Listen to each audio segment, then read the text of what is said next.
kampüste eli kanlı çeteler ellerini kollarını sallayarak rahat rahat gezemeyecek. 68'den bugüne nasıl okulları, kampüsleri onlara dar ettiysek, bugün de onlara kampüsleri, okulları, meydanları dar etmeye devam edeceğiz. Baskılar bizi yıldıramaz. Baskılar bizi yıldıramaz. Yaşasın örgütlü mücadelemiz. Yaşasın örgütlü mücadelemiz. Yaşanan nesil zehirlenmelerini ve üniversitelerdeki tacizleri protesto eden, bu sorunlara dikkat çekmek için bildiri dağıtan öğrenci sendikası üyesi öğrenciler organize bir faşist grubun pala ve demir çubuklarla gerçekleştirdiği saldırıya uğramıştır. Bu saldırı tesadüfi değildir. Bu saldırı öğrencilerin en temel hak taleplerine yönelmiş organize bir gözdağıdır. Bu saldırı üniversiteleri susturmak, gençliği sindirmek isteyen gerici ve faşist zihniyetin ürünüdür. İlk saldırıda 8 öğrenci yaralanmış, bir öğrenci kafasına yönelen para darbesini eliyle engellerken ağır şekilde yaralanmıştır.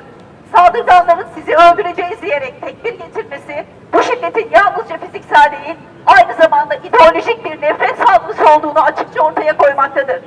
Daha vahimi, bu saldırıların Ege Üniversitesi kampüsü içinde göz göre göre gerçekleşmesidir. Üniversite güvenliği, öğrenci olmayan kişilerin kampüse girişine izin vermiş, saldırı sırasında gerekli müdahaleyi yapmamış, hatta saldırıda kullanılan pala olay sonrasında kampüs içerisinde saklanmaya çalışılmıştır. İlk saldırının ardından şikayetçi olmak üzere ifade vermeye giden öğrencilere yönelik ikinci bir saldırı gerçekleştirilmiştir.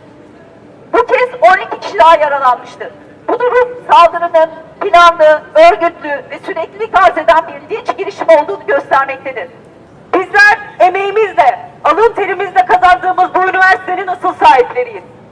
Dün ellerinde palalarla kampüsümüze sokulan faşist çeteler ve onları siper olup doğrudan bizlere saldıran okul güvenliği aynı organize saldırının parçasıdır.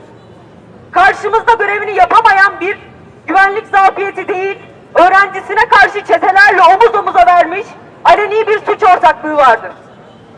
Buradan Rektör Musa Alcı'ya açıkça soruyoruz.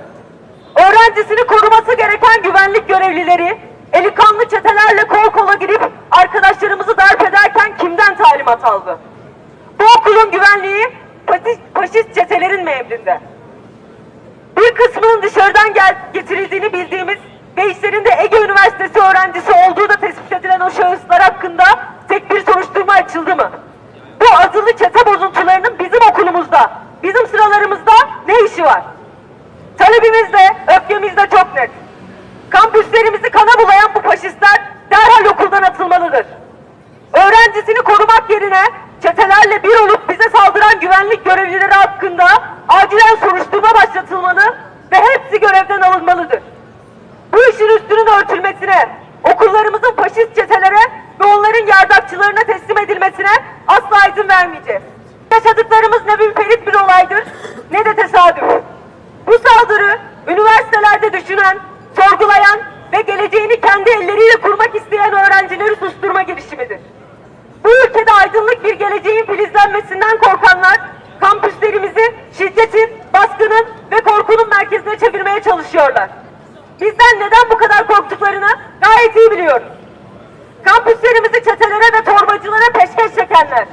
Bu cesareti sırtlarına dayadıkları o karanlık tarikat ve cemaat yuvalarından alıyorlar. Buradan açıkça söylüyoruz. Bizler karanlıktan beslenen, şiddeti tek silahlı bilen bu eli kanlı çetelere karşı susmadık, susmayacağız. Kampüslerimizi çetelere, şiddet odaklarına ve gerici yapılara asla teslim etmeyeceğiz. Bilimin, özgürlüğün ve dayanışmanın olduğu üniversiteler için mücadelemizi büyüteceğiz.